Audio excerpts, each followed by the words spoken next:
காப்போம் தமிழகத்தை மீட்போம் என்ற பெயரில் தமிழக எதிர்க்கட்சித் தலைவரும் அதிமுகவினுடைய பொதுச் செயலாளருமான எடப்பாடி பழனிசாமி அவர்கள் பிரச்சாரத்தை மேற்கொண்டு வருகிறார். நாமக்கல்லில் அவருடைய பிரச்சாரத்திற்காக அதிமுக தேர்வு செய்த இடங்களுக்கு அனுமதி மறுக்கப்பட்டிருப்பதாக தற்போதைய தகவல் கிடைக்கப்பெற்றிருக்கிறது. அது குறித்தான அண்மை செய்தியை பார்த்து கொண்டிருக்கிறோம்.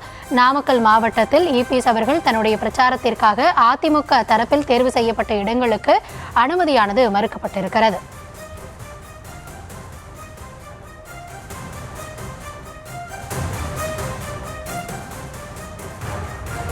இது குறித்த விரிவான விவரங்களுக்காக இணைகிறார் எம்முடைய செய்தியாளர் சதீஷ்.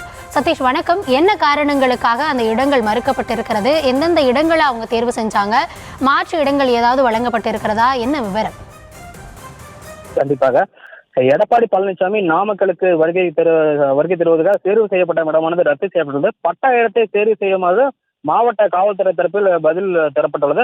நாமக்கல் மாவட்டத்தில் திருச்செங்கோடு குமாரபாளையம் சட்டமன்ற தொகுதியில், நாமக்கல் பரமத்தி சட்டமன்ற தொகுதியில் 2 தொகுதியில் 4 தொகுதிகளுக்கும் எடப்பாடி பழனிசாமி மக்களை காப்போம் தமிழகத்தை மீட்போம் பரப்புரை மேற்கொள்ள உள்ளார். அதாவது நாளை திருச்செங்கோடு மற்றும் குமாரபாளையம் சட்டமன்ற தொகுதிகளிலும், நாளை மறுநாள் நாமக்கல் மற்றும் பரமத்தி சட்டமன்ற தொகுதியிலும் பிரச்சாரம் மேற்கொள்ள வருகிறார். நாமக்கல் மாவட்ட காவல் கண்காணிப்பாளர் அலுவலகத்தில் அதிமுக முன்னாள் அமைச்சர் தங்கமணி எடப்பாடி சுற்றுப்பயணம் மேற்கொள்ள உள்ள நிலையில் பிரச்சாரத்துக்கு இடத்தை தேர்வு செய்வது சம்பந்தமாக பேச்சுவார்த்தை நடைபெற்றது. இனி ஒரு நாட்களில் மாநில சாலையில் தேசிய சாலையில் பிரச்சாரம் செய்யக்கூடாது என்று நீதிமன்ற உத்தரவு இருக்கும் பட்சத்தில் நாமக்கலில் ஒரு 6ஆம் தேதி எடப்பாடி பழனிசாமி சுற்றுப்பயணம் மேற்கொள்ள வரும் நிலையில் பழைய பேருந்து நிலையம் மற்றும் பூங்கா சாலை ரோடு ஆகிய 2 இடங்களிலும் கேட்ட நிலையில் மாவட்ட காவல்துறையானது மறுத்துள்ளது. நாமக்கல் பகுதியில் கூட்டம் நடத்துவதற்கு பட்ட இடத்தை தேர்வு செய்ய அனுமதி பெற்ற பின்னர் பிரச்சாரம் மேற்கொள்ள உள்ளதாகவும் தங்கமணி தரப்பு கூறப்படுகிறது.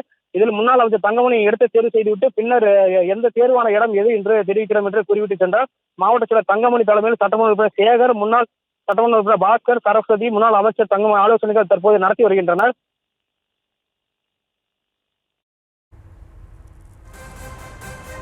தற்போதைய விவரங்களுக்கு நன்றி சதீஷ்.